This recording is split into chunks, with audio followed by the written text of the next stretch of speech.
Domestic abuse is more than just physical violence. It can include sexual, financial, emotional and psychological abuse too. All these types of abuse are underpinned by a need for power and control. Domestic abuse is not an anger management problem. There's no excuse. Coercive control is a range of acts designed to make a person subordinate and or dependent on the perpetrator. One of the most simple ways to think of it was described by Lauren Laverne. She said, "What I remember most is that it's like being put in a box. How you end up there is the biggest trick. Maybe you think it's a treasure box at first. You're in there because you're so special. Soon though, the box starts to shrink. Every time you touch the edges, there's an argument. So you try to make yourself fit. You curl up, become smaller, quieter, remove the offensive parts of your personality. You eliminate people and interests, change your behaviour. But still the box gets smaller. You end up thinking it's your fault."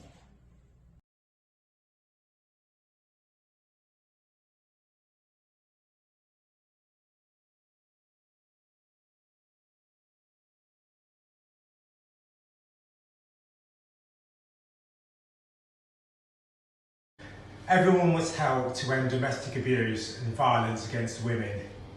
It thrives behind closed doors. It may be uncomfortable to talk about sometimes and difficult to call out misogynistic behaviours, but the more we do, the better equipped people are to spot the signs and put an end to it. Financial abuse can be anything related to being able to access money or earn it. From taking control of debit cards or bank accounts, to taking out loans fraudulently in the victim's name or preventing someone working, going to college or accessing benefits. The effects of financial abuse can be long-lasting, leading to long-term debts, repossessions of homes and county court judgments, all of which impact credit scores. Lack of access to funds can be one of the main reasons for victims being unable to leave abusive relationships, and domestic abuse is the leading cause of women becoming homeless.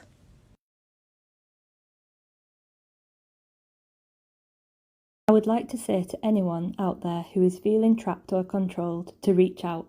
I thought I was okay, and I was that manipulated. I felt like the Wish Centre and resources were the ones who were the bad people. That's how controlled my mind was by him. After every beating, I played it down, hid it well until I couldn't anymore. The police got involved and I found myself lying for him, sticking up for him, always feeling like I was one step ahead of my DV advocate. She saw through this. She was amazing and never gave up on me. She eventually became my go-to, and when I did have the courage to see how bad it was, she was there, as was the Wish Centre. Thinking back to when they first became involved and how I thought they were the enemy, I couldn't be more wrong. I did the courses, and after the horrific experience I suffered being beaten and bullied and controlled, I was diagnosed with PTSD and possibly Stockholm Syndrome. My anxiety was bad. I couldn't go in certain places without freezing and having a panic attack. I didn't sleep, and the Wish Centre and my advocate were always there on the phone whenever I needed them. Even at 2 a.m, I would text my feelings and always got a reply. Fast forward 2 years of being free, and I couldn't be more grateful to all the staff. Even if it was just a reassuring chat, someone was always there, and I can't thank them enough, and I urge anyone to reach out. They will go at your pace and be ready to support you whenever you are ready to take that step. Honour-based abuse is an incident or pattern of abusive behaviours justified as protecting or defending the so-called honour of a family or community. If your family or community think that you have shamed them by behaving in a certain way, they may believe there is a need to punish you for breaking the honour code.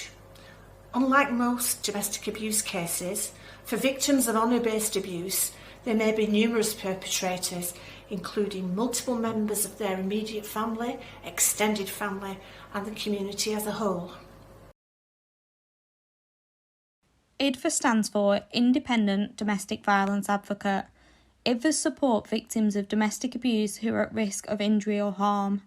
The main purpose of an IDVA is to assess and address the safety of victims and to reduce risk. IDVAs provide advice on how to stay safe, supporting the victim to create a safety plan and ensuring immediate risk is addressed. IDVAs can provide advice and support on reporting to the police, support to attend court, all whilst ensuring the victim is safe throughout. IDVAs work in a multi-agency way to support and advocate on behalf of the victim. Everyone deserves to live a life free from domestic abuse.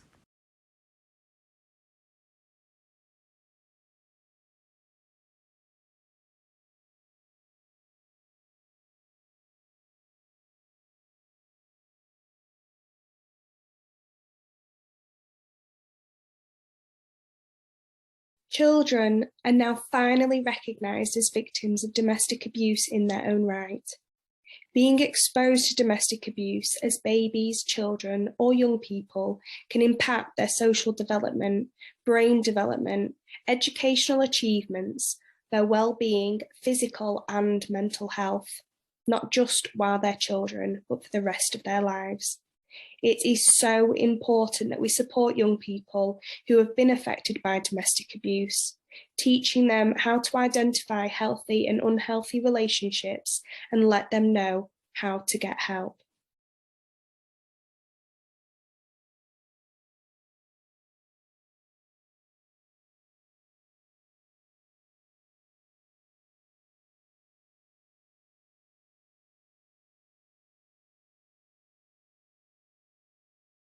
It is a voluntary programme based on the theory that violence and abuse are used to control people's behaviour. The programme is a behavioural change programme as opposed to anger management. It's for men who recognise that they are or have been using power and control to abuse their female partner or ex-partner. And it's for men who want to address this behaviour. It is challenging, and those men that participate have to demonstrate their understanding of the programme, the tools that are used as well as evidencing changes in their behaviour. The key principles and aims of the programme are to promote the safety of women and children and to prevent abuse and to work collaboratively with other agencies to manage risk constructively. Non-fatal strangulation became an offence in June 2022 after years of campaigning. Due to the terrifying nature of NFS, many victims believe that they are about to die, and it can have lasting traumatic effects. The intent of the attacker won't always be to kill. It will be a way to control their victim. Studies show that less than half of victims have visible injuries as a result, and that is why perpetrators have been able to use it, often repeatedly, without challenge or punishment. The recent change in law has begun to change that, driving awareness raising for professionals to spot the signs and symptoms even with the absence of visible injuries. Our lines are open to everyone reaching out for help. Domestic abuse can affect anyone, no matter your age, your race, your gender or your sexual orientation. You're not alone and you don't have to stay silent. We receive an average of 15,000 calls every year to our helpline. Here at the Wish Centre, we aim to listen, to support and to empower victims of domestic abuse. There is a growing awareness of adolescent parent abuse. This type of domestic abuse has always been an issue, but has only recently been openly discussed. Early interventions are key with this type of behaviour, aiming to address issues before it leads to the young person becoming part of the criminal justice system.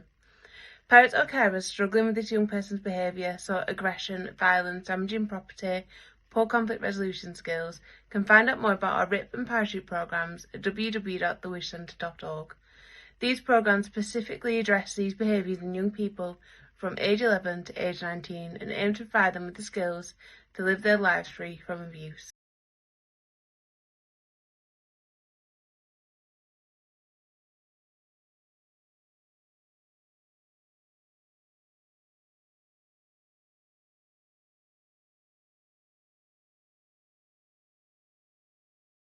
Is a safe place that many families impacted by domestic abuse choose to go to start their lives again free from abuse. In Refuges, there are expert staff on hand to support victims of abuse following separation. But it isn't the only option. For people who don't want to leave their homes or support networks, There are community services like us, the Wish Centre, who can help devise safety plans, support with police reports, help you navigate the criminal and family court systems, and advocate on your behalf when you need it most. Stalking is an unwanted and repeated pattern of behaviour that causes fear and anxiety to an individual. It can be easy to assume that stalkers just follow, but it can include regular, given or unwanted gifts, damaging property, and due to the advances in technology, using trackers or hacking digital devices. Stalkers are most commonly partners or ex-partners, with 1 and 2 stalkers carrying out their threats. It can be isolating, scary and difficult for the victim to manage, often after an abusive relationship with this person. Shockingly, it is a factor in 94% of domestic homicides. The effects of trauma don't just end when the abuse ends. The effects can last a lifetime. 2/3 of domestic abuse survivors suffer post-traumatic stress disorder, and survivors of domestic abuse are 3 times more likely to suffer other mental health illnesses such as anxiety and depression. Children who experience domestic abuse growing up are 6 times more likely to commit suicide and 60 times more likely to engage in antisocial behaviour due to unresolved trauma they've experienced. Try to understand rather than judge when a person opens up about suffering abuse. A common response is often disbelief that their partner could be abusive, as they seem so normal and nice. When someone discloses abuse, it can be a really scary time precisely for these reasons. If they don't have a supportive ally, it can prevent them from trying to seek help again for years and years or forever. The best thing you can do is just be there as a friend to listen, and if you can, signpost where and how that person could get professional help if they want it. Don't try to force them to leave or confront their abuser. An abusive relationship does not always include physical violence. It can be other forms including emotional, financial or digital abuse. But often these forms convey a threat of violent behaviours towards the victim, and the absence of violence doesn't mean the relationship isn't dangerous. In fact, coercive control has been found to be the biggest precursor to domestic homicide, a series of controlling behaviours linked to escalating risks of serious harm or homicide. Shockingly, a woman is killed every 3 days by a partner or ex-partner in the UK. Does your workplace have a domestic abuse policy? 75% of people experiencing domestic abuse are targeted whilst they're at work. This can be via phone calls, emails, perpetrators showing up at the workplace, or following a victim to or from work. 49% of victims said that abuse had negatively impacted their work and career. The Wish Centre can provide workplace training on domestic abuse, something that may be worth advocating for with your employer, especially as 1 in 4 women and 1 in 6 men will experience domestic abuse in their lifetime.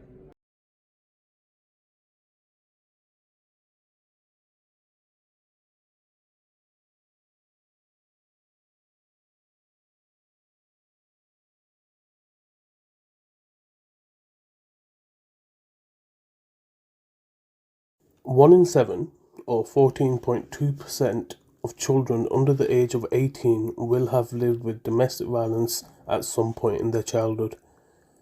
The devastating impact of abuse can be traumatizing and have lasting effects into adulthood. It is so important that we teach young people what healthy and unhealthy relationships look like, especially due to 16 to 25-year-olds being the most at-risk age group of suffering domestic abuse. The Wish Centre runs programs to support those affected from witnessing or suffering abuse, but also programs initiating early intervention for those who are starting to display violent behaviours. This case study follows Zarah and her children who are from Afghanistan. Although Zarah was not forced into marriage, she felt she had no choice. The family moved to the UK and stayed with her husband's family. The domestic abuse started soon after and included verbal and physical abuse from her husband, father-in-law and extended family. When pregnant with her first child, she was beaten so badly she started to bleed.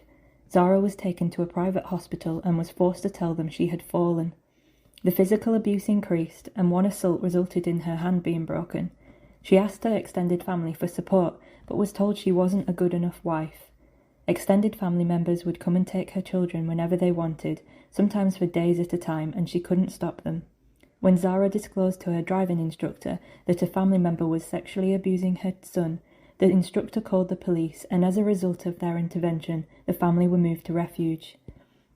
The Wish Centre staff have supported Zarah in reporting the ongoing abuse to police and have helped her gain legal advice.